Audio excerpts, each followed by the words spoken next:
देख रहे हैं इंडिया टीवी, आपके साथ मैं हूं गौनिका अरोड़ा। शाम के 5 बज गए हैं, वक्त हो गया है मुकाबला का। नीट पेपर लीक मामले में क्या होगा, बच्चों के भविष्य पर छाया अंधेरा कब छटेगा, इसका इंतजार अभी और लंबा हो गया, क्योंकि सुप्रीम कोर्ट ने आज एक बार फिर तारीख पर तारीख देते हुए अगली सुनवाई के लिए 18 जुलाई का वक्त मुकर्रर कर दिया है। वहीं दूसरी तरफ आज शिक्षा मंत्री धर्मेंद्र प्रधान ने नीट परीक्षा में शामिल कुछ छात्रों से मुलाकात की और उनकी बातें सुनी। इस दौरान नीट परीक्षा में हुई धांधली पर छात्रों के दल ने शिक्षा मंत्री के सामने अपनी बातें रखी। वहीं आज सुप्रीम कोर्ट की बात करें तो यहां से नीट स्टूडेंट्स को एक बार फिर मायूसी हाथ लगी। कुछ भी साफ नहीं हुआ, अब तक सब धुंधला है। नीट यूजी परीक्षा को लेकर करीब 23 लाख छात्रों का भविष्य अधर में लटका हुआ है। सुप्रीम कोर्ट 43 याचिकाओं पर एक साथ सुनवाई कर रहा है। इनमें से 34 याचिकाएं स्टूडेंट्स, टीचर्स और कोचिंग इंस्टीट्यूट ने, जबकि 4 याचिकाएं नेशनल टेस्टिंग एजेंसी यानी कि एनटीए ने लगाई हैं। आज कोर्ट की टिप्पणी से संकेत मिले कि नीट एग्जाम दोबारा भी कराया जा सकता है। हालांकि बुधवार को केंद्र सरकार की ओर से सुप्रीम कोर्ट में हल्फनामा दाखिल कर यह कहा था कि वो नीट एग्जाम फिर से कराने के पक्ष में बिल्कुल नहीं है। केंद्र सरकार ने यह भी कहा कि परीक्षा में कोई गड़बड़ी बड़े पैमाने पर नहीं हुई। केंद्र सरकार ने अपने हल्फनामे में यह कहा कि आईआईटी मद्रास की तरफ से किए गए डेटा विश्लेषण में कोई असमानता या फिर कोई गड़बड़ी नहीं दिखाई दी।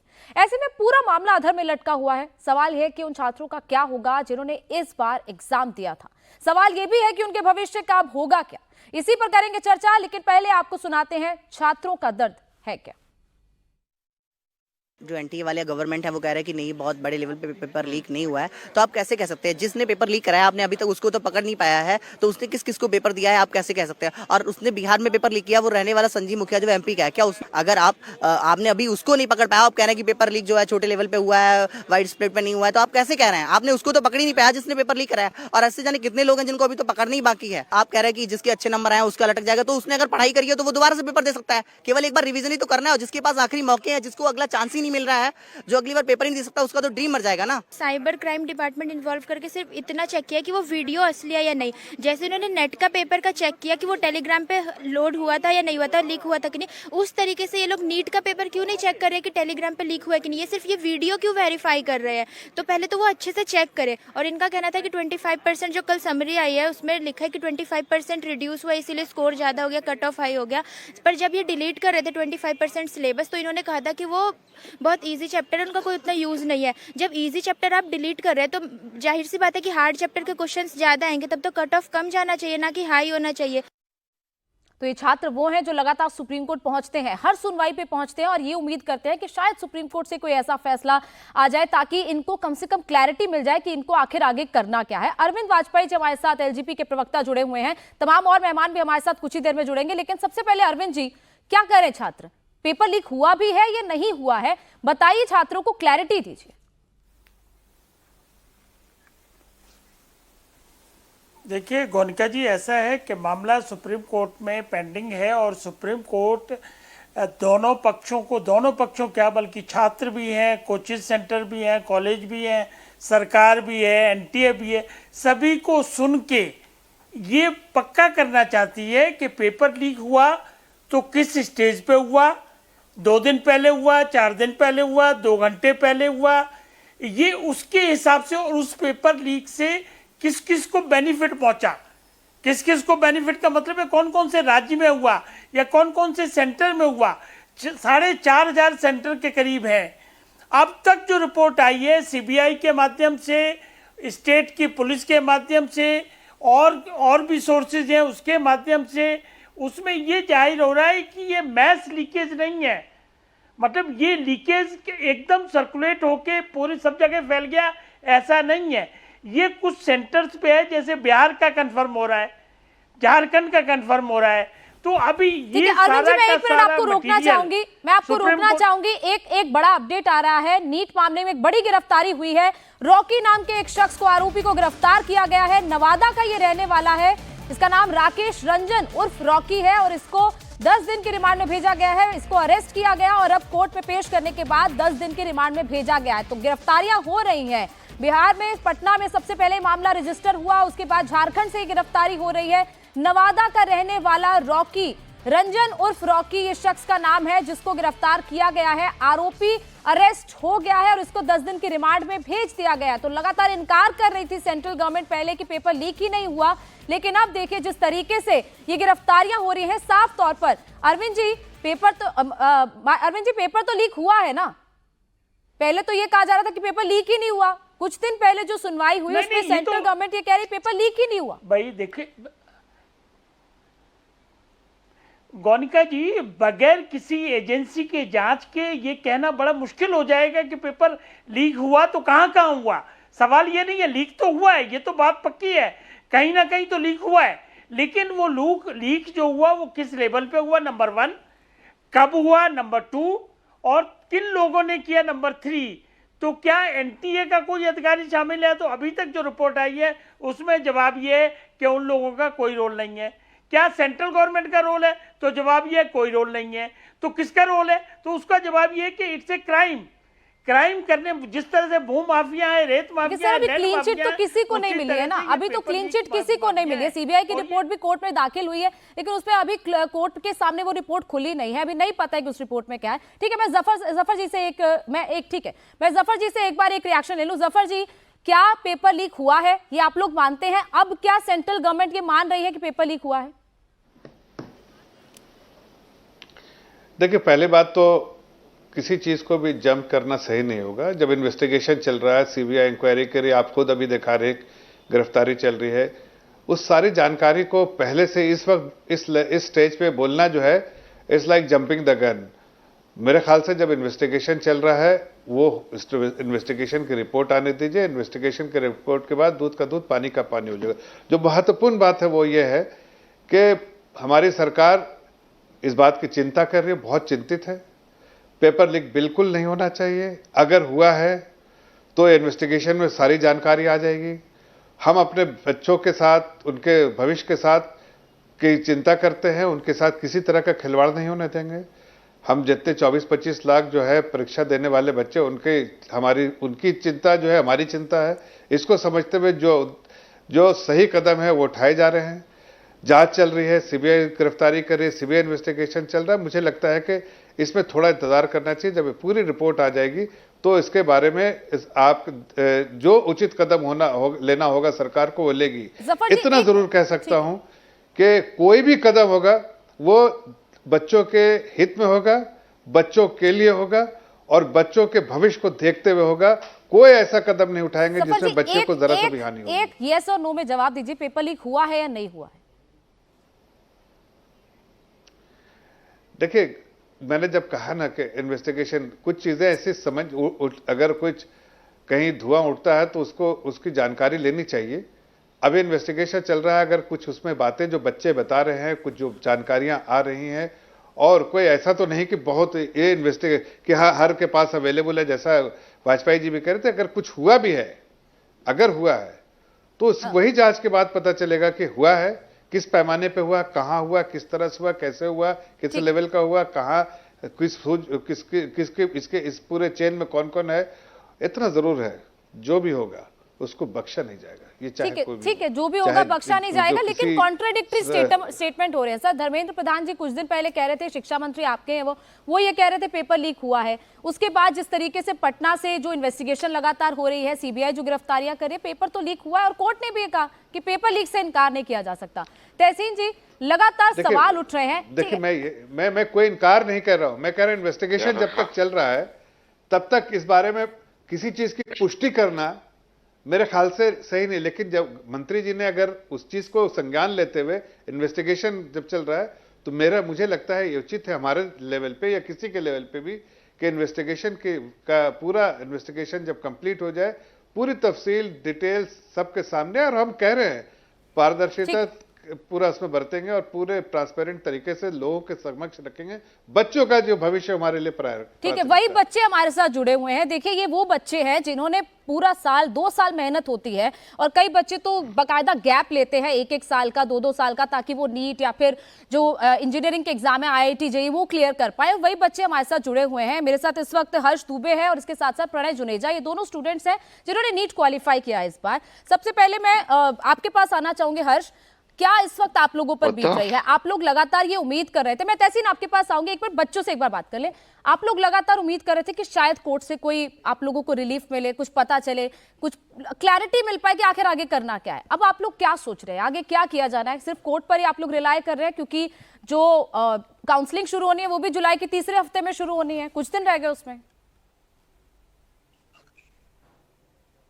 बिल्कुल, अभी तक हमारी तो पूरी निगाहें जो है टिकी हुई हैं। जैसे सर ने अभी कहा कि बच्चे जैसे जैसे बता रहे हैं हम उस पर एक्शन ले रहे हैं, तो आपको बच्चों को बताने की जरूरत क्यों पड़ रही है? आप खुद ही एक्शन लीजिए ना।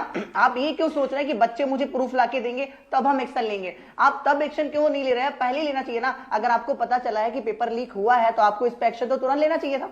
आपको बच्चों को बताना पड़ रहा है कि सर एक्शन लीजिए, मैं रोड पे आ गया हूं, तब आप एक्शन ले रहे हैं। आपको तो एक्शन तुरंत लेना चाहिए था ना। आप कह रहे हैं कि बच्चे जैसे जैसे बता रहे हैं अपन इन्वेस्टिगेशन कर रहे हैं, तो इन्वेस्टिगेशन आप खुद कीजिए। जैसे कि एनटीए वाले लोग हैं, उसमें बड़े बड़े ऑफिसर्स हैं, तो उनकी तो अगर पेपर लीक प्रूफ हो जाता है तो उनकी तो नौकरियां दांव पे लग जाएंगी और कई को तो मतलब लाइफ दांव पे लग जाएगी। तो वो लोग तो अपने केस को बहुत हार्डली स्ट्रांगली मतलब एकदम से फाइल किए हैं, सारे प्रूफ ढूंढ ढूंढ के ला रहे हैं। गुजरात से भी लेके आ रहा है प्रूफ की लीक नहीं हुआ है, बिहार से भी लेके आ रहा है, लेकिन बच्चे तो वहां तक नहीं जा सकते हैं। और जो हमारे लिए स्ट्रांगली केस फाइल कर सकते थे, जैसे कोचिंग वाले लोग, तो उनको तो पीछे हटा लिया गया। जैसे कि नितिन विजय सर, उन्होंने अपना केस वापस ले लिया। ब्रजेश मैचुरी सर, उन्होंने अपना केस वापस ले लिया। अब मुझे नहीं पता इस पे गवर्नमेंट का प्रेशर है इसलिए वापस ले रहे हैं या फिर वो अपने किसी निजी स्वार्थ के चक्कर में ले रहे हैं। तो ये चक्कर तो मुझे नहीं पता। जो लोग मेरे लिए स्ट्रांगली केस फाइल कर सकते थे उन लोगों को तो आपने पीछे खींच लिया। तो क्या हम प्रूफ ढूंढने जाएंगे? बच्चे लोग नहीं जा सकते गुजरात तक प्रूफ ढूंढने, बच्चे नहीं पहुंच सकते हैं बिहार तक प्रूफ ढूंढने। तो प्रूफ ढूंढने आप जाइए ना। आप ये क्यों बोल रहे हैं कि बच्चे जैसे जैसे मुझे इन्फॉर्म कर रहे हैं हम लोग वैसे वैसे एक्शन ले रहे हैं? आप खुद एक्शन लीजिए ना इस चीज में, आप खुद प्रूफ ढूंढ के लाइए। बिल्कुल जयंत, ठीक है। एक और हमारे साथ प्रणय भी जुड़े हुए हैं। जयंत जी, मैं आपके पास भी आऊंगी, तहसीन आपसे भी बात करूंगी, लेकिन एक और नीट क्वालिफायर हमारे साथ इस वक्त है। प्रणय, इस वक्त आप लोगों पर क्या बीत रही है? क्योंकि काउंसलिंग को लेकर भी एनटीए ने यह कह दिया है कि तीसरे हफ्ते में काउंसलिंग होगी और सुप्रीम कोर्ट में हेयरिंग अभी एक हफ्ते बाद होनी है, 18 तारीख को हेयरिंग होनी है। तो कहीं ना कहीं वो क्लैश भी एक तरीके से देखने को मिलेगा कि आप काउंसलिंग में जाएं या सुप्रीम कोर्ट के डिसीजन का इंतजार करें। हम सबसे बड़ा डायलेमा यहाँ पे ये आ रहा है, बिकॉज या तो आज अगर जो सुप्रीम कोर्ट हमें बता देता कि क्या होने आगे, तो we would have prepared for it. अगर ये नीट हो जाए तो we would have studied for that. और अगर नहीं होता, वी विल सी हमारे ऑप्शंस क्या है। क्या मुझे अगले साल देना चाहिए या फिर मुझे अभी प्राइवेट में चले जाना चाहिए? ये इतना ज्यादा हो चुका है। आज फॉर एग्जाम्पल, आज मुझे सबसे ज्यादा बुरा यही लगा कि जो सेक्रेटरी जनरल है, इंस्टेड आज जैसे हमें टाइम चाहिए था, ऑफकोर्स जो हमारे लॉयर्स में टाइम चाहिए होगा, तो मैं उसके लिए डिनाई नहीं कर रहा। अगर कोई सुबह जो सीबीआई जो सुबह 10 PM पे दे रही है अपनी report, and as well as जो हमारा एनटीए वो रात को 10 PM पे रिपोर्ट दे रहा है, इवन उनका टाइमिंग्स क्या था, 5 PM था, तो हमें ऑफ कोर्स लॉयर्स को टाइम चाहिए होगा। लेकिन ये क्या आंसर है कि secretary general was personally unavailable for Monday and Tuesday? That is just not a response that I would have required. हमारे 25 लाख स्टूडेंट्स यहाँ बैठे हैं, उनकी फैमिलीज अगर मिला तो 60 लाख पीपल यहाँ पे जो थे उस रिस्पॉन्स के लिए वेट कर रहे हैं, and secretary general is busy in his own personal issues. That is not the way. The union government के थ्रू आया था, then union government would have thought about the students now. बिल्कुल, students के बारे में बहुत सोचना ज्यादा चाहिए। confusion हो बिल्कुल चुकी है मैम। बिल्कुल, ये इसी बात का जवाब दे दीजिएगा जफर जी, क्योंकि सॉलिसिटर जनरल से ये पूछा गया था आज कोर्ट में, पूरी हेयरिंग मैंने भी सुनी है, उसमें साफ तौर पर ये कहा गया कि ठीक है मंडे को हेयरिंग रखते हैं, लेकिन उसी पर सॉलिसिटर जनरल कहते हैं कि नहीं, हम 2 दिन अवेलेबल नहीं है। बच्चों के भविष्य का सवाल है, 2 दिन अवेलेबल नहीं है। देखिए, पहले 2-3 चीजें अहम बातें, जैसे अभी हर्ष दुबे जी कह रहे थे, वो छात्र हैं, और शायद उन्होंने सुनने में कुछ गलतफहमी हो गई। जो हमने कहा और जो उन्होंने कहा, दोनों में गैप है। तो मैं सूरत हर्ष दुबे जी को बता देता हूं ताकि उनको भी थोड़ा सा सुकून हो जाए। बेटा, ऐसा नहीं है कि हमने कोई आपसे उम्मीद रखी है कि आप हमें कोई प्रूफ ला के दीजिए। सीबीआई जब इंक्वायरी करी तो उसमें आपसे कोई आपके पास अगर कोई दस्तावेज आपको निकले तो आप दे दीजिएगा, लेकिन मैं आपसे ये उपेक्षा नहीं कर रहा हूं, ये एजेंसी ये उपेक्षा या सरकार नहीं करी। कोई बच्चा हमें प्रूफ ला के देगा तो हम करेंगे, ऐसा नहीं मैंने कहा था। मैंने कहा है इन्वेस्टिगेशन हो रहा है, बच्चों के भी जो बच्चों ने जो कहा है उसका संज्ञान सरकार ने लिया है। आपकी बातों का संज्ञान लिया है सरकार ने। ये नहीं कह रहे हो कि आपकी बातों के वजह से सरकार जैसे जैसे आप बोलेंगे वैसे करेगा, ऐसा नहीं। संज्ञान, आपकी बातों का संज्ञान लेना जरूरी है ना। आप कह रहे हैं आप बच्चे आपके फ्यूचर के बारे में बात करें, आपके भविष्य के बारे में बात करें, तो आपकी जो राय होगी उसका संज्ञान तो जरूर लिया जाएगा। इसलिए वो मैं थोड़ा आपको क्लैरिफाई कर रहा हूं। बहुत तेजी से इन्वेस्टिगेशन चल रहा है, और ये बात सही कह रहे हैं हर्ष दुबे जी कि जो भी लोग दोषी होंगे, मैंने पहले भी कहा था, चाहे नौकरी जाए, चाहे जेल में जाए, चाहे कहीं भी उनको भेज दिया जाए, लेकिन उन पर कड़ी से कड़ी कानून के दायरे में सजा होगी। ये मैं आपको आश्वासन दिलाना चाहता हूं। अब जहां तक बात है कि सॉलिसिटर जनरल की, देखिए अब ऐसे एक छात्र कह रहा, मैं समझ सकता हूं, वनिका जी, बट आप उसको जिस तरह से पेश कर रही हो वो सही नहीं है। सर एक सेकंड, सॉलिसिटर जनरल जो नहीं, सॉलिसिटर एक सेकंड सुन लीजिए पहले मेरी बात। सॉलिसिटर जनरल के बारे में जब कह रहे हैं तो थोड़ी उनकी, सॉलिसिटर जनरल देश का है, उसके लिए बहुत सारे उनके बहुत सारे ऐसे काम सरकार के होते हैं, हर दिन के लगे हुए होते हैं, जो अलग अलग दिन हर चीज के लिए। तो इस वजह से कहा, इसलिए नहीं कि सिंसियरिटी की कोई कमी है। तो सर वो फिर 2 आप दिन का स्टूडेंट को समय 23 मांगा लाख होगा, छात्रों का भविष्य दांव पे लगा है जफर साहब, 23 लाख स्टूडेंट्स छात्रों का का भविष्य प्राइवेट दांव पर तो है। देश में तो इसका आपने अभी बोला मतलब ना ये सर नहीं कि है प्रायोरिटी पे कि हम लोग- आप अगर अभी टीवी, सुनिए एक मिनट, अभी आप टीवी चैनल पे, आप जैसे अभी आप शो कर रहे हैं तो आप बिजी है ना, आप अभी घर का फोन नहीं उठा पाएंगे। क्यों? या मेरा भी फोन या किसी का भी फोन नहीं उठा पाएंगे, इसलिए कि इस वक्त आप अभी शो में है। ऐसा थोड़ी कि अपने घर वालों को छोड़ देंगे उनका फोन नहीं उठाया, ये तो नहीं होगा ना। वैसी तरह से अगर उनकी कोई कमिटमेंट होगी या कोई मजबूरी होगी, इस वजह से उन्होंने समय मांगा होगा 1-2 दिन का। लेकिन ये कहना कि सिंसियरिटी नहीं है, ये गलत बात है। ये मैं आपको बच्चे कह सकते हैं, लेकिन आप उसको इस तरह से लेकिन सर, कलम छात्र दीजिए, ने ये तो सही सवाल नहीं है। उठाया, ये देश का प्रणय- मामला है, प्रणय हम सवाल एकजुट उठा रहे होकर हैं। इसका प्रणय सवाल उठा रहे हैं। नहीं, मैं बच्चों की बात तो मान रहा हूं कि बच्चे का अगर कहना है तो मैं समझ सकता हूं।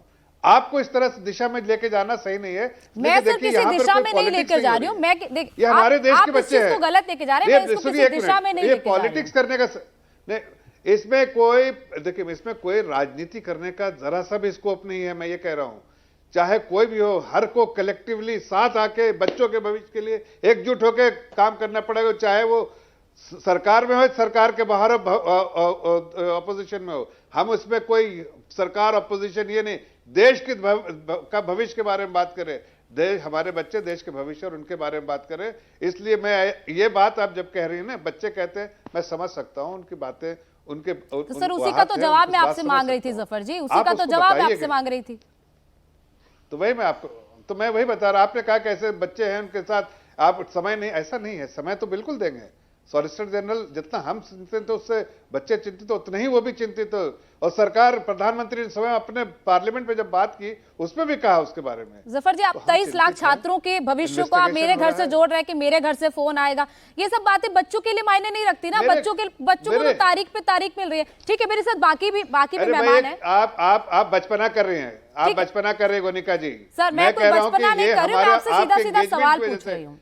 नहीं, आप सुन लीजिए, आप उसको बिल्कुल, मैंने कहा कि जैसे आप अभी फोन नहीं उठा पाएंगी, या हम करें, या हमारे को है तो हम नहीं उठा पाएंगे। जफर जी, एक बाकी मेहमान भी यहाँ पर, ठीक है, एक मिनट, बाकी मेहमानों से भी रिएक्शन लो। तहसीन में हमारे तो साथ आप उसको इतना, ठीक है, एक मिनट। तहसीन जी, आप कुछ कहना चाहते हैं, बताइए। Thank you Gonika ji. Finally 15 minute के बाद कुछ पर्सपेक्टिव अगर मैं दे सकूं तो 2 या 3 चीज आपकी इजाजत से मैं कहना चाहता हूं। सबसे पहली बात, ये पेपर लीक हुआ करीबन 4 मई को, एफआईआर दर्ज हुई बिहार के अंदर, लेकिन 5 मई को इंडिया टीवी पर आपके चैनल पे आवाज नहीं आ रही है। जितने भी अधिकारी थे उन्होंने कहा कि पेपर लीक नहीं हुआ। झूठ की शुरुआत वहां से हुई। प्लीज इस तारीख को नोट कीजिए। इसके बाद लगातार माननीय एजुकेशन मिनिस्टर धर्मेंद्र प्रधान जी ने कहा कि पेपर लीक नहीं हुआ है। 2 बार उन्होंने स्टेटमेंट दिया।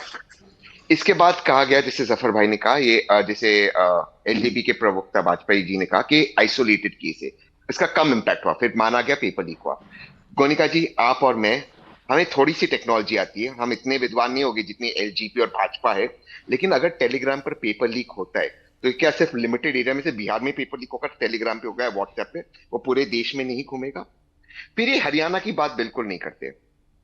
गोनिका जी, आपको नीट के अंदर 720 मिल सकते, 716 मिल सकते, 717, 718, 719 कैसे मिले? उसके लिए भी इन्होंने गलत बातें की।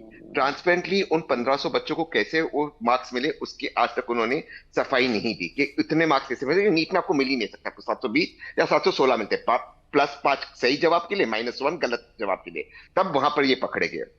इसके बाद एजुकेशन मिनिस्टर ने आकर कहा हम इस चीज को भी देख रहे हैं। आज तक उस चीज का जवाब निकला, उस चीज का जवाब नहीं निकला। गुजरात में बायोमेट्रिक्स डुप्लीकेट हुए। गोनिका जी, मैं बड़ी जिम्मेदारी से कह रहा हूं, बायोमेट्रिक्स जिम्मेदारी, ये मैं और आप नहीं कह रहे, गुजरात पुलिस कह रहे। अब वो केसेस को वो बंद कर रहे हैं। बायोमेट्रिक्स डुप्लीकेट होने के केसेस को आप बंद क्यों कर रहे हो? दोबारा से यहां पर इन्होंने इस बात को छोड़ी। मेन चीज ये है कि जो रिजल्ट डिक्लेयर होने वाला था 14 जून को, वो अचानक से जिस दिन हमारे इलेक्शन रिजल्ट थे, प्रीपोन करते रिजल्ट डिक्लेयर कर दिया गया था। क्यों प्रीपोन करके डिक्लेयर कर दिया? तो एक चीज का जवाब जफर भाई सिर्फ ये एक लाइन का जवाब दे दे, सारी डिबेट यहां पर खत्म होगी। सरकार बार बार कह रही है कि देखिए हमने इस बार थोड़े हमने एग्जाम को इजी कर दिया, या हमने जो इजी सब्जेक्ट्स है उनको निकाल दिया। इजी सब्जेक्ट्स को निकाल दिया तो मार्क्स कैसे बढ़े? अच्छा, मार्क्स बढ़े तो ये कैसे प्रकार है कि मार्क्स सिर्फ 600-700 वालों के बढ़े?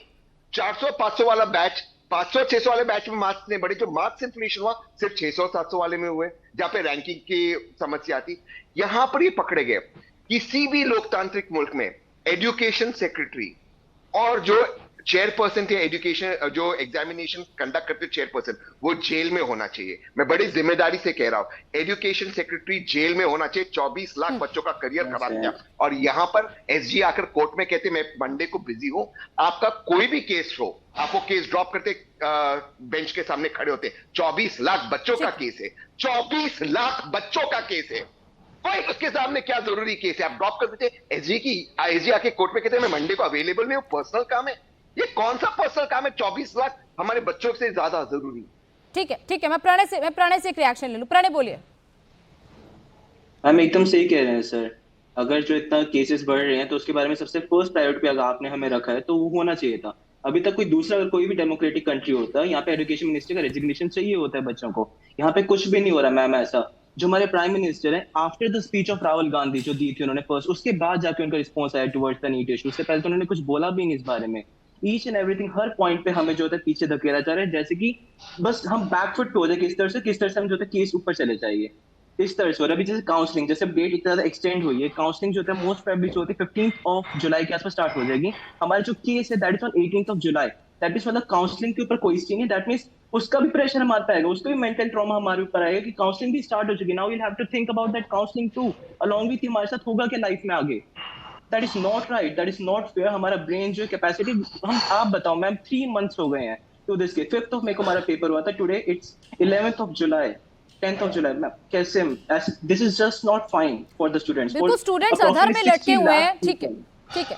घनश्याम तिवारी हमारे साथ है, समाजवादी पार्टी के प्रवक्ता। घनश्याम जी, विपक्ष के तौर पर आप क्या भूमिका निभा रहे हैं? हर बार देखते हैं कि जब भी कोई ऐसा मामला होता है तो विपक्ष सीधे सुप्रीम कोर्ट भागता है, वहां पर जाकर पिटीशन फाइल करता है और लंबी लिस्ट आ जाती है विपक्ष के लोगों की, विपक्षी पार्टियों की। इस बार तो आप लोग गए नहीं, सड़कों पर भी नहीं उतरे, ज्यादा दिखे भी नहीं आप लोग। ज्यादा सिर्फ आप लोगों ने कहा चर्चा हो, लेकिन चर्चा तक नहीं होने दी आप लोगों ने संसद में। नमस्कार कनिका जी, आपको, दर्शकों और को पैनलिस्ट को। यदि आपने संसद की कार्यवाही देखी होगी, अगर आपने सड़कों का प्रदर्शन देखा होगा, तो आपको लगेगा कि जो आपने बोला वो तथ्य से परे है। खैर, विपक्ष क्या कर रहा है उस पे आते हैं। शांत हो गए ना अब? नहीं, देखिए, कुछ प्रदर्शन हुए, फिर सब शांत हो गए। मैं बात पूरी करता हूँ। मैं सिर्फ इतना कह रहा हूँ, आपने जो कहा वो तथ्यों से परे है, बट उसके वो मुद्दा नहीं है। आपके तथ्य मुद्दा नहीं है।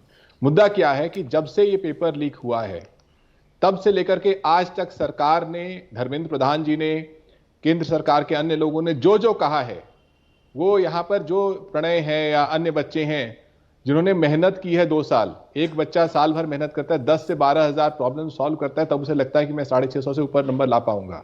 That is the confidence that is required. इन बच्चों ने मेहनत की है, इन्हें लगा हमने अच्छा एग्जाम दिया था। जो जो स्टेटमेंट सरकार की तरफ से आए हैं, इन सारे बच्चों का मनोबल तोड़ रहे हैं। वो सिर्फ उसका मनोबल बढ़ा रहे हैं जो इस एग्जाम में चोरी कर रहा था। ये सारे स्टेटमेंट्स उसका मनोबल बढ़ा रहे हैं जो चोरी करवा रहा था, क्योंकि जो चोरी कर रहा था उसने बिना मेहनत किए, उसने ये 12,000 सवाल सॉल्व नहीं किए साल में, उसने बिना मेहनत किए 650 से ऊपर अंक लाए हैं। और जो चोरी करवा रहा था उसने बिना किसी एफर्ट के वो अंक दिलवाए हैं। तो जो सरकार जितना डिले कर रही है, ये बिल्कुल प्रणय ने सही कहा और हर बच्चा इस चीज को समझता है। आज के बच्चे हम सबसे ज्यादा स्मार्ट हैं, क्योंकि उनके करियर की बात है। वो जानते हैं कि जब 15 तारीख को काउंसलिंग शुरू हो जाएगी, यही सरकार 18 तारीख को सुप्रीम कोर्ट के बोलेगी कि अब तो काउंसलिंग शुरू हो गई। ये केवल बच्चों के ऊपर प्रेशर नहीं डालेंगे, ये सुप्रीम कोर्ट के ऊपर भी प्रेशर डालेंगे कि देखिए काउंसलिंग भी शुरू हो गई, हम एग्जाम नहीं करवा सकते। जब से सरकार ने को इसके बारे में जानकारी मिली है, तब से सरकार के 3 रवैये रहे हैं। पहला, इग्नोर कीजिए, बिल्कुल ना कोई लीक हुआ, कुछ भी नहीं हुआ। दूसरी बात, डिनाई कीजिए।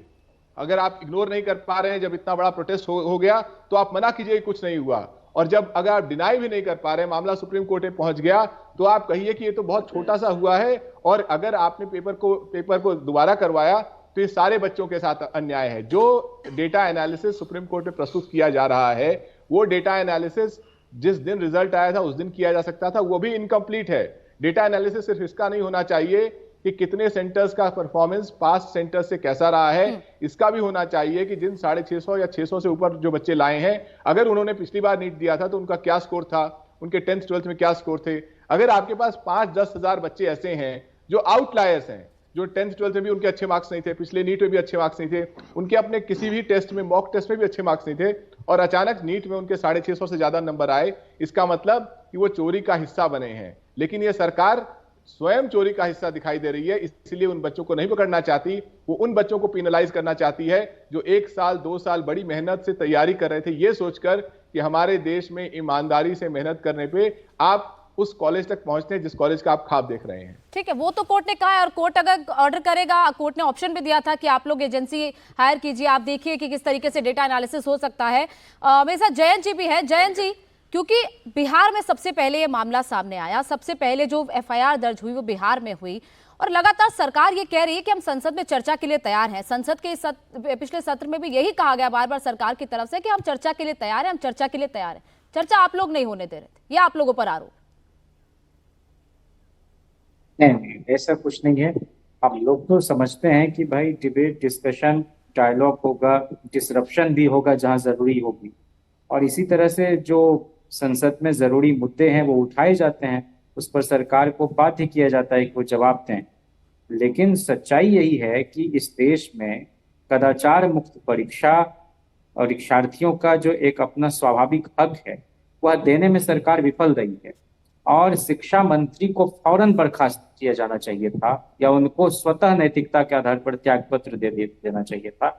उनके नीचे के अधिकारियों की तो मैं बात ही नहीं करता, वो तो किन्हीं न किन्हीं को बलि का बकरा बनाया जाएगा। आप शिक्षा मंत्री रहते हुए क्या कर रहे हैं? और मैं तो ये समझता हूं कि ये आप ही का लाया हुआ है, ये हर चीज को आप सेंट्रलाइज कर रहे हैं, तो आप उसको सक्षम नहीं है अगर कदाचार मुक्त परीक्षा को कंडक्ट कराने में, आप क्यों हैं भाई? और इतने बड़े पैमाने पर जो उससे प्रभावित छात्र हैं, और आप जान रही हैं कि वो कितनी मेहनत से, शिद्दत से साल भर तैयारी करते हैं, कोई तो 1 साल नहीं दे के फिर अगले साल बैठते हैं, उन सब की मेहनत पर पानी फेरा जा रहा है। और प्रधानमंत्री जो है परीक्षा पर चर्चा करते हैं, परीक्षा लीक, पेपर लीक पर क्यों नहीं चर्चा करते? अनावश्यक कामों में उनकी दिलचस्पी ज्यादा रहती है, और हर बात पर जो ओशो की तरह निर्गुण भजन करने से नहीं चलेगा। आपको एक ठोस, आपको जवाब देना चाहिए और जिम्मेदारी तय की जानी चाहिए, और इस परीक्षा को स्वतः रद्द करना चाहिए जिसमें लीक हुए हैं। ये तो टेक्नोलॉजी का जमाना है, एक जगह लीक होता है तो वहीं थोड़े बात पहुंच जाती है, सब जगह फैलती है। और जो भी इसमें दोषी हैं, मैं तो कह रहा हूं कि उन सब पर कार्रवाई हो, लेकिन पहले तो आप परीक्षा को रद्द करें। ठीक है, और इन बच्चों के साथ खिलवाड़ करना बंद। ठीक है, नीट क्वालिफाई हर्ष हमारे साथ भी हैं। हर्ष, क्योंकि लगातार ये सवाल उठ रहे थे कि पेपर लीक हुआ भी है या नहीं हुआ है। 5 मई को पेपर होना था, 4 मई को ही जानकारी सामने आ जाती है कि इस तरीके से हुआ है, लेकिन एनटीए ने फिर भी एग्जाम कराया। क्या आप लोगों तक भी उस दिन कुछ जानकारी पहुंची थी? और अब आप लोग आगे क्या सोच रहे हैं कि पहली काउंसलिंग में आप लोग जाएंगे या फिर अभी आप लोग इंतजार करेंगे? क्या अब आगे आप लोग सोच रहे हैं? स्टूडेंट्स के तौर पर आप लोग क्या सोच रहे हैं? मैम, मुझे तो मतलब उस डेट को तो जानकारी नहीं मिली थी, क्योंकि उस दिन तो मैंने फोन वगैरह यूज ही नहीं किया था, पढ़ाई में लगे पड़े थे। हाँ, उसके जब पेपर देके आए थे तो मुझे हाँ पता चल गया था कि हाँ पेपर कहीं ना कहीं लीक हुआ है, लेकिन ये नहीं पता था इतने मास लेवल पे पेपर लीक हुआ है। जब धीमे धीमे जब रिजल्ट आया तो हमें पता चला कि बहुत बड़े लेवल पे पेपर लीक हुआ है, क्योंकि एकदम से इतना रैंक इन्फ्लेशन नहीं आ सकता है नॉर्मली। अब अगर आप डेटा को भी चेक करते हैं तो वहां भी क्या है कि 0.6% बच्चों के 2023 में 620 से 720 के बीच में मार्क्स आए थे, और इस बार 620 से 720 के बीच में मार्क्स 3.1% आ रहे हैं, मतलब कि 5 टाइम्स इंक्रीज हो रहा है। चलो हाँ, बच्चे इंटेलिजेंट इस बार बढ़ गए होंगे या पेपर इजी रहा होगा इसलिए ऐसा हुआ है, लेकिन अगर अपन 520 से 620 में देखें तो 3.4% रहा है 2023 में, और 2024 में 3.2%, थोड़ा सा डिक्रीज और हो गया है। वहां 5 टाइम्स इंक्रीज हो रहा है, यहाँ डिक्रीज क्यों हो जा रहा है? अगर सिलेबस रिड्यूस हुआ है, इजी हुआ है, तो सबके लिए इजी हुआ है। 520 से 620 में क्यों नहीं इजी हुआ है? और एनटीए ने जब सिलेबस रिडक्शन किया था तब उसने साफ साफ कहा था कि हम उन चीजों को हटा रहे हैं जिन चीजों का एनसीईआरटी से कोई लेन देन नहीं है या फिर बहुत इजी है। अगर इजी चीजों को हटाया गया है तो फिर तो जो टफ वाला बचता है, तो टफ वाले पोर्शन से अगर क्वेश्चन आएंगे तो फिर तो बच्चों के नंबर कम और होने चाहिए थे। नंबर एकदम से इतने कस के बढ़ क्यों गए? और उसके अलावा सिर्फ हटाया ही नहीं गया मैम, मैम इसके साथ साथ ऐड भी किया गया सिलेबस, और वो सिलेबस ऐड किया गया जो आज तक कभी नहीं पूछा गया था। प्रैक्टिकल डेटा ऐड किया गया, जिसको ना तो टीचर को पढ़ाने का तजुर्बा पता है, ना ही बच्चों को पढ़ना आता है। जो चीजें पुराने टाइम से चलती आती है उसको टीचर तो अच्छे से पढ़ा भी लेता है और उसकी ट्रिक्स भी बन चुकी होती है, लेकिन जो नए नए बिल्कुल से सॉल्ट एनालिसिस ऐड कर दिया, कोई इजी टॉपिक नहीं है, बहुत टफ है उसकी रिएक्शंस वगैरह सब कुछ रट पाना, तो वहां से डेटा और वहां से क्वेश्चन भी आया, वही क्वेश्चन मेरा गलत हो गया, तो मतलब उसी क्वेश्चन से मेरी रैंक तो नीचे चली गई। तो आप कैसे कह सकते हैं कि सिलेबस रिडक्शन हुआ है, इस चक्कर में बच्चों के मार्क्स बढ़ गए हैं? सिलेबस रिडक्शन हुआ है लेकिन ऐड भी तो हुआ है, वहां से तो बच्चों के नंबर कम और होने चाहिए थे, इतने कस के एकदम से बढ़ कैसे गए? बिल्कुल ये सवाल उठेंगे जफर जी। अब आप मुझ पे मुझे इल्जाम लगाइएगा कि मैं अपनी तरफ से बोल रही हूँ, आप स्टूडेंट्स को सुन रहे हैं, वो कह रहे हैं कि देखिए कैसे आप लोगों ने सिलेबस को पहले डिक्रीज किया, फिर सिलेबस का इंक्रीज हो गया। ये सारे सवाल उठेंगे और एनटीए पर सबसे ज्यादा सवाल उठ रहे हैं कि वो एनटीए परीक्षाएं करा ही नहीं पाई। डेटा भी है मेरे पास, एक पिछले 5 साल का 16 राज्यों में 48 केसेस हुए हैं पेपर लीक के। देखिए, मैं किसी चीज से मना नहीं कर रहा हूं, मैंने ये भी नहीं कहा कि पेपर लीक हुए, मैंने ये भी नहीं कहा पेपर लीक हुई है। मैंने तो सिर्फ इतना कहा कि जब कोई चीज का इन्वेस्टिगेशन चल रहा है, कॉम्पिटेंट अथॉरिटी इन्वेस्टिगेट कर रही है, देश की जो सबसे बेस्ट एजेंसी है वो इन्वेस्टिगेट कर रही है, तो थोड़ा सा इन्वेस्टिगेशन की रिपोर्ट तक मेरे ख्याल से वेट करना चाहिए। सारे तथ्यों के साथ अगर उसकी जानकारी मिले तो उचित कदम भी सरकार उठाती है। तो मैंने तो सिर्फ आश्वासन दिया ये कि सरकार बच्चों के भविष्य के ध्यान में रखते हुए, वो प्राथमिकता है, हमारे बच्चे प्राथमिकता है, ये सबसे इंपॉर्टेंट चीज है कि बच्चे देश, हमारी सरकार के लिए देश के बच्चे इंपॉर्टेंट है, उनका भविष्य हमारे लिए इंपॉर्टेंट है और वही प्राथमिकता हमारे लिए सबसे ज्यादा है। और उस रिपोर्ट के बाद जो भी आएगा, और जो बेहतर, एनटीए चीफ को भी चेंज कर दिया गया, बहुत ही कॉम्पिटेंट आदमी को एनटीए चीफ को जो लेकर आए हैं खरोला जी, बहुत ही कॉम्पिटेंट रिटायर्ड आईएएस ऑफिसर है, मेरे ख्याल से वो बहुत अच्छा काम करेंगे और जो भी कमियां रही होंगी उसको दूर भी करेंगे। और बच्चों के, वो खुद बहुत ही इन्वॉल्व टाइप के आदमी हैं, तो मुझे लगता है कि सारी जानकारी लेकर वो जो सही तरीका होगा बच्चों के भविष्य को ध्यान में रखते हुए लिया जाएगा और सरकार एकदम उचित कदम उठाएगी। मैंने पहले भी कहा, सरकार ने सब चीज का संज्ञान लिया, लेकिन इन्वेस्टिगेशन की रिपोर्ट आने दीजिए तब तक के लिए। और इस पर अगर कोई राजनीति करना चाहे, चाहे वो तहसीन हो, तहसीन विश्लेषक है कब, लेकिन कांग्रेस के नजदीक रहते हैं ज्यादा, इसलिए उनको कोई भी चीज में, वो कोई भी चीज में राजनीति ही दिखती है। लेकिन मैं आज उनसे ये आग्रह करूंगा, हम रोज राजनीतिक डिस्कशन करते हैं, बच्चों के भविष्य के लिए इसमें राजनीति मत कीजिए, इसलिए कि बच्चे किसी के परिवार के भी हो सकते हैं, कोई किसी रूलिंग पार्टी, किसी अपोजिशन पार्टी के नहीं, सभी परिवार से बच्चे आते हैं। 24-25 लाख बच्चे जो है वो किसी परिवार से भी आ सकते हैं, वो देश के बच्चे हैं। नहीं, व्यक्तिगत टिप्पणी नहीं भाई, ज्यादा ड्रामेटाइज मत कीजिए आप इसको, ड्रामेटाइज मत कीजिए, नहीं ड्रामेटाइज मत करो तुम, जो हर वक्त, नहीं हर वक्त हर चीज को, अरे मेरे भाई, हर वक्त राजनीति के जो चश्मे से उतर जाओ। कभी बच्चों के बारे में जब बात हो रही, राजनीतिक चश्मे से उतर के उनके भविष्य के बारे में, उनके बारे में चिंता से बात करनी चाहिए। और इस वक्त मैं राजनीति से परे होके, मैं राजनीति ठीक है जफर जी, पार्टी का, राजनीतिक पार्टी का स्पोक्स पर्सन, लेकिन इस वक्त मैं राजनीतिक हैट पहनने के बजाय बच्चों के भविष्य के, बच्चों की चिंता करने के लिए, मैं भी बाप हूँ, मेरे भी बच्चे हैं, हम उसके बारे में चिंता, बच्चों की, देखिए बच्चों की चिंता सबको है, क्योंकि बच्चे कई साल मेहनत करते हैं और उसके बाद जब ऐसा हो जाता है, यहाँ पर इनको राजनीति चाहिए, इनको हर वक्त में हर चीज में राजनीति चाहिए, इसलिए मैं मना कर रहा हूँ उनको कि आज के दिन। ठीक है तहसीन जी, आप पर सीधे सीधे कह रहे हैं कि राजनीति मत कीजिए, चलिए अपना राजनीति का शुरू कीजिए, इनका राजनीति। ठीक है तहसीन जी बोलिए, राजनीति शुरू। गणिका जी, एक तो व्यक्तिगत टिप्पणी की मुझे समझ में नहीं आता जरूरत क्यों थी, बट क्योंकि जफर भाई ने किया, मैं उसका जवाब देता हूँ। मैं बिल्कुल भाजपा के खिलाफ हूं, नो इफ नो बट। मैं समझता हूं भाजपा देश के लिए हानिकारक है, और इसलिए हानिकारक है जो किसी के भविष्य को सुरक्षित नहीं करती है। मैं बड़े व्यक्तिगत टिप्पणी अब मैं करने वाला हूं। हेमंता बिस्वा शर्मा जी, शिवराज सिंह चौहान जी, इनके सारे बच्चे, इनके सारे नेताओं के बच्चे जाते हैं विदेश में पढ़ाई करने को, अच्छी से अच्छी यूनिवर्सिटी में, यहाँ हमारे बच्चों को छोड़ देते। 24 लाख बच्चों को यहाँ छोड़ दिया है अपने लिए फेंड करने को। लेकिन सवाल जो है, एक भी सवाल का जवाब नहीं दिया गोनिका जी, जो मैंने आपके माध्यम से उठाया, और जो एक स्टूडेंट ने जो सवाल मैंने उठाया था उसको दोहराया। मैं दोबारा से सवालों का जवाब देता हूं, इन 4 सवालों के जवाब दीजिए। मार्क्स इन्फ्लेशन 400 से 500, 500 से 600 के बीच में क्यों नहीं हुआ, 600 से 700 के बीच में क्यों हुआ? पहली बात। माननीय एजुकेशन मिनिस्टर इंडिया टीवी पर आकर उन्होंने क्यों कहा कोई पेपर लीक नहीं हुआ था? अगर ये बात उन्होंने कही तो उसके लिए आज तक माफी क्यों नहीं मांगी? तीसरी बात, एजुकेशन सेक्रेटरी जेल में क्यों नहीं है जिस तरह से पेपर लीक हुए? चौथी बात, क्या कोई भी सेंसिबल व्यक्ति मानता है कि अगर टेलीग्राम पर पेपर लीक होता है वो सिर्फ लोकलाइज होता है? क्या टेलीग्राम सिर्फ बिहार में जाता है, गुजरात में जाता है, सारे देश में नहीं जाता है? हम सिर्फ एक पेपर लीक की बात करते हैं, हम गुजरात और हरियाणा के केसेस के बारे में क्यों बात नहीं कर रहे? और मेरा लास्ट सवाल जो है, अल्टीमेटली जो एग्जाम के डेट्स थे 14 जून से बढ़ाकर उसको 4 जून को एग्जाम रिजल्ट्स के डेट क्यों कर दिया गया था, जिस दिन इलेक्शन रिजल्ट्स आया, इस उम्मीद में कि जो धांधली हुई है वो मीडिया के सामने नहीं आएगी? इन सवालों के स्पेसिफिक जवाब दीजिए, काम की बात कीजिए, मन की बात छोड़िए। हाँ, मैं भाजपा के खिलाफ हूं, मैं समझता हूं भाजपा हानिकारक है। शिवराज सिंह चौहान, हिमंता बिस्वा शर्मा के बच्चे विदेश जाते हैं, आपने आप गरीब के बच्चों को छोड़ दिया है, मिडिल क्लास बच्चों को छोड़ दिया है यहाँ।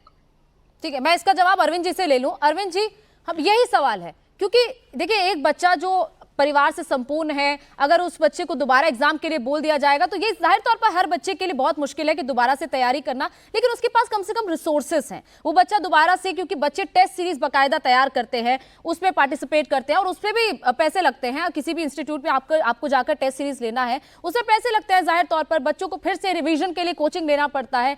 वो एक संपूर्ण परिवार का बच्चा शायद अफोर्ड कर सकता है, लेकिन एक गरीब परिवार का बच्चा जिसके लिए एक जगह से दूसरी जगह जाकर पेपर देना भी मुश्किल हो जाता है, आपको ट्रेन का टिकट लेना पड़ता है, धक्के खाने पड़ते हैं। कई बच्चे तो स्टेशन बस स्टैंड पर ही सो जाते हैं कि ठीक है पेपर देने आए हैं, कहीं होटल में ना उनको जाना पड़े कि पैसे खर्च होंगे। ये बच्चों का दर्द है सर, बच्चे इस दर्द से गुजर रहे हैं। वो उनका भविष्य अधर में लटका हुआ, पिछले 2.5 महीने से उन्हें पता ही नहीं कि करना क्या है, और आप सिर्फ आश्वासन दे रहे हैं। आश्वासन कब तक दीजिएगा? आपकी जांच तक ये बच्चे आश्वासन लेकर बैठेंगे?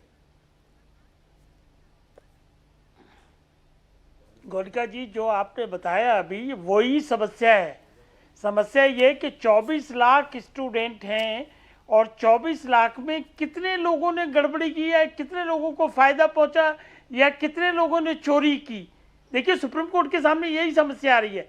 अदरवाइज तो वो ऑर्डर कर देते री एग्जामिनेशन का, लेकिन नहीं। अगर कुछ लोगों ने चोरी करके फायदा उठाया है तो बाकी लोगों को क्यों नुकसान हो? ये सुप्रीम कोर्ट के सामने भी यही दिक्कत आ रही है। इसीलिए सुप्रीम कोर्ट ने 3 क्वेश्चन फ्रेम किए। मैं दोबारा से बता देता हूं कि लीक कब हुआ, 2 दिन पहले हुआ या 2 घंटे पहले हुआ।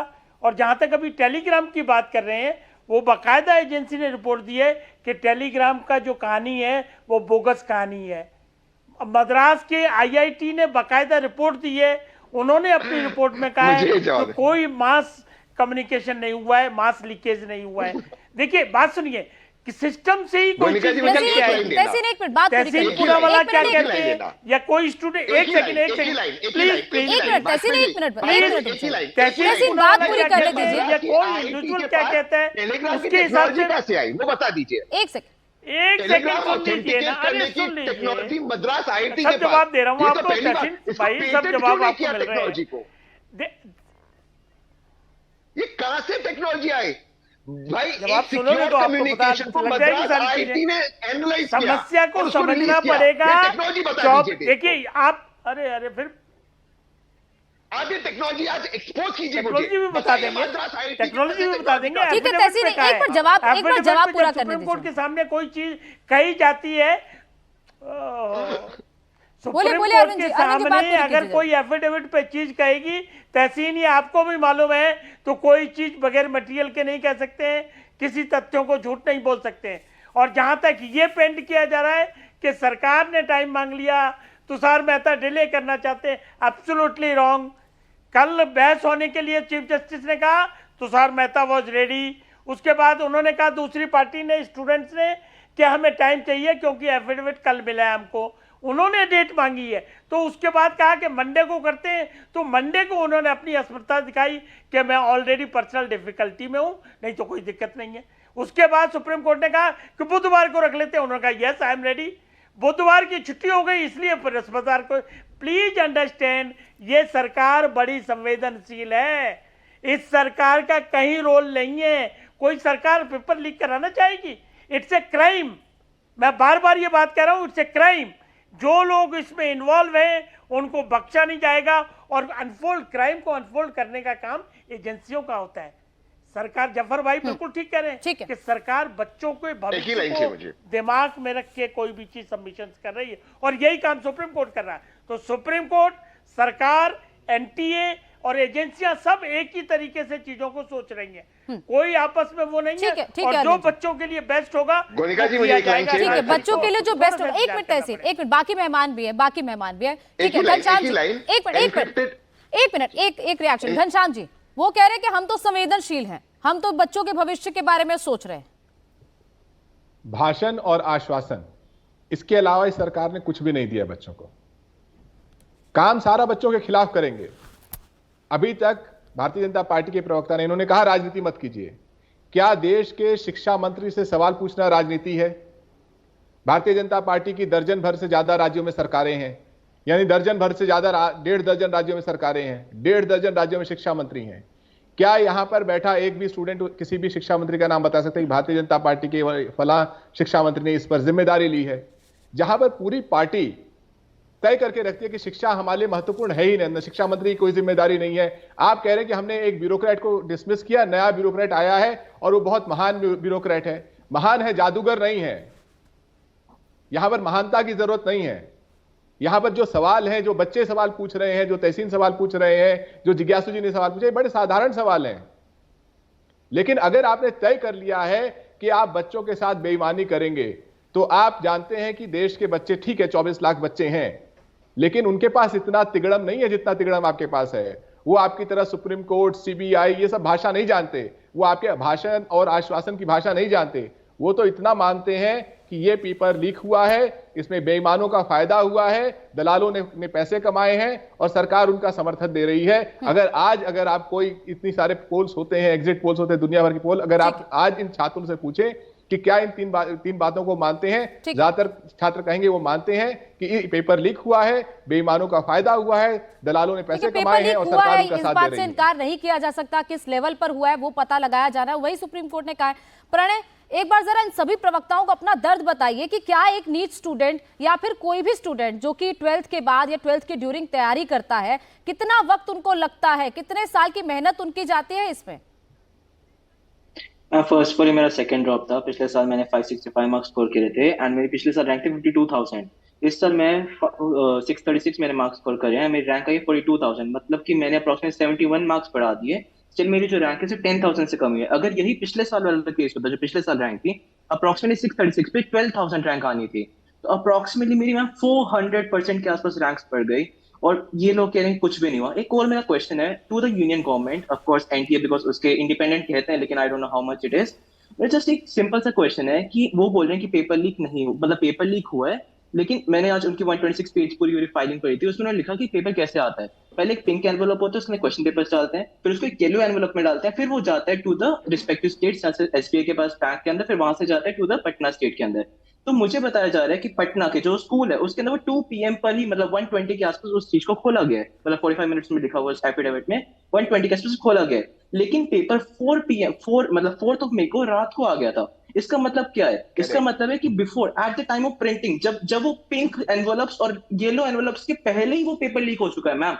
तो वो येलो और वो जो चीज है उसमें लिखा हुआ 28 अप्रैल के आसपास वो प्रिंट हुआ है, तो अप्रोक्सीमेटली अगर देखा जाए तो 6 डेज से पहले पेपर आ चुका है। बिकॉज पटना के हिसाब से, जो पटना में बोला जा रहा है कि 120 PM के आसपास उन्होंने पेपर को खोला है, उसको वो जो ट्रंक होता है उसे खोला 120 के आसपास। तो हाउ कैन वी से कि रात को 4th मई की रात को पेपर कैसे आ गया? वो तो pink envelope and yellow envelope ना फटे हुए होते, वो तो फटे हुए थे नहीं उसके अंदर, वरना उसी समय पता चल जाता। मैम इतना सब कुछ हो चुका है, still the union government is not stating a single word. Zafar ji, this is not right by the students. Zafar ji, students ही पूछ रहे हैं, आप लोग कह रहे हैं ना ताला टूटा था, कहीं पर कोई मिसहैप नहीं हुआ, और बाकायदा जो आप लोगों के एफिडेविट में कहा गया है वो मैं वर्ड टू वर्ड आपको बता देती हूँ कि आप लोगों ने क्या बोला। आप लोगों ने कहा कोई नो एबनॉर्मलिटी और इस तरह कोई no malpractice, no abnormality, no malpractice. देखिए गुनिका जी, बच्चों से भी को एड्रेस करते हुए कह रहा हूं कि मैं उनकी बात सुन रहा हूं, लेकिन हकीकत यह है कि ये सारी बातें जो एफिडेविट पे कहेगी और बाद में इन्वेस्टिगेशन चल रहा है सीबीआई का, इसलिए मैं बार बार कह रहा हूं कि there is no point jumping the gun. Investigation के बाद आपके जो सारे ऑब्जर्वेशन है उनका संज्ञान तो लिया ही हुआ है। आप जो कह रहे हैं सारे बच्चों ने कहा है, बाकी लोगों ने भी कहा, उसका संज्ञान तो एजेंसी ने लिया ही है। एक बार इन्वेस्टिगेशन हो जाएगा तो ये पिंक पेपर से एनवेलप से डालने से पहले येलो एनवेलप से, मतलब ये सारी बातें जो कह रही है, मैं इस पर कोई आपकी बातों को मैं डिस्कार्ड नहीं कर रहा हूं। मैं सिर्फ इतना कह रहा हूं कि एक इन्वेस्टिगेशन के लिए वेट कर लीजिए। इन्वेस्टिगेशन के बाद जो सच्चाई होगी, जो सच्चाई इन्वेस्टिगेशन के बाद जो आएगी, उसकी जानकारी आपको भी होगी और सजा जो दी जाएगी वो भी आपके सामने होगी। ऐसा जो कुछ हुआ उस पर जाहिर है दोषी को दंडित किया जाएगा। सर 2 स्टूडेंट हमारे साथ और जो उचित कदम आप बच्चों के लिए होगा वो भी लगे। सर 2 स्टूडेंट हमारे साथ लेकिन ये सवाल भी सही है कि जी एक बार सुन लीजिए, 2 स्टूडेंट हमारे साथ है और कई लाखों कई हजारों स्टूडेंट्स आपको सुन रहे होंगे। उनको एक बार एक डेट बता दीजिए कि कब तक इन्वेस्टिगेशन खत्म होगा, क्योंकि उन कोर्ट की तो डेट उनको मिल गई है। अब एक और तारीख उनको दे दीजिए कि कब तक होगा, कुछ उनको तो क्लैरिटी मिले, वो करें क्या? नहीं देखिए, बहुत फास्ट ट्रैक पर इन्वेस्टिगेशन चल रहा है। मैं इस वक्त चूंकि मुझे भी डेट की जानकारी नहीं है, लेकिन मैं इतना जरूर कह सकता हूं जो जानकारी है कि कोई स्पेसिफिक डेट नहीं दे रहा हूं, लेकिन जल्द ही इसका इन्वेस्टिगेशन का आपके सामने जो है निचोड़ जो आपके सामने आ जाएगा, इसलिए कि फास्ट ट्रैक पे हो रहा है। दूसरी बात कि इतनी सारी गिरफ्तारियां जो हुई है, one evidence lead to another, one suspicion leads to another, ऐसे करके बहुत 47 गिरफ्तारियां भी हो चुकी हैं। अलग अलग स्टेट से गिरफ्तारियां हुई, अलग अलग लोगों से पूछताछ चल रही है, एकदम जो सबसे तेज पैमाने पे चल रही है। जल्दी इसका नतीजा भी आपके सामने होगा। जफर जी, तीसरी काउंसलिंग सितंबर में है, उससे पहले हो जाएगी? तीसरी काउंसलिंग सितंबर में है। बिल्कुल हो जाएगी, जाहिर हो जाएगी, उससे पहले हो जाएगी।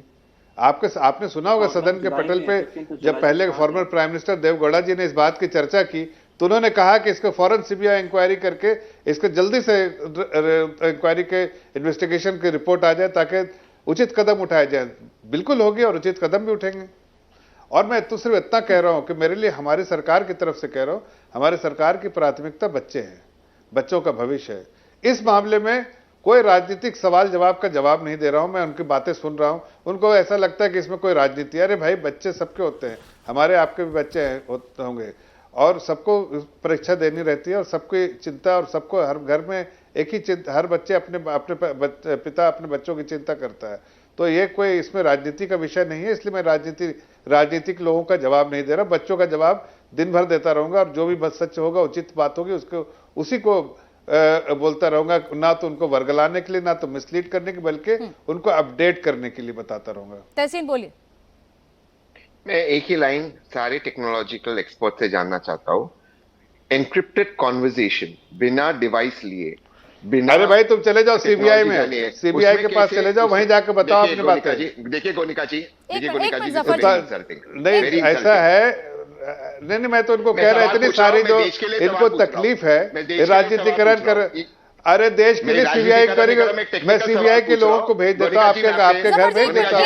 आपको इतना वक्त दिया क्योंकि जवाब आपसे लेना था। आप सवाल भी उठेंगे, आप तो ऐसा सवाल भी उठेंगे, आप सवाल सुनने की भी हिम्मत रखिए। ऐसा आपको, ऐसा तहसीन भाई को ऐसा कह रहा हूँ, तहसीन भाई को ऐसा कह रहा हूँ कि आप ऐसा कीजिए, अपने सवाल जो है सीबीआई के पास भेज दीजिए, सीबीआई के पास भेज दीजिए, ताकि उसका भी यहाँ पर आप राजनीति मत कीजिए। मैं सवाल सीबीआई के पास जरूर भेजता हूँ, और अगर ऐसा लगे कि गोनिका जी मेरा जफर जी एक मिनट बात पूरी करने दीजिए। जफर जी एक मिनट बात पूरी करने, तहसीन जल्दी से, बाकी और मेहमान भी हैं, मुझे उनके पास भी जाना है। जी, मैं सीबीआई को जरूर ये सवाल भेजता, लेकिन आईआईटी मद्रास ने एफिडेविट किया है सुप्रीम कोर्ट में, मजाक बनाकर रखा है हमारे कोर्ट्स का आईआईटी मद्रास ने। एनक्रिप्टेड कॉन्वर्सेशन, 2 एनक्रिप्टेड कॉन्वर्सेशन बिना डिवाइस के एक्सेस, बिना एक्सेस टू टेलीग्राम सर्वर्स, उन्होंने ये रिसर्च किया कि ये फेक है। ये कैसे मुमकिन है? ये किस तरह का मजाक है? किसी ऑर्गेनाइजेशन की क्रेडिबिलिटी पर सवाल नहीं उठाएंगे तहसीन।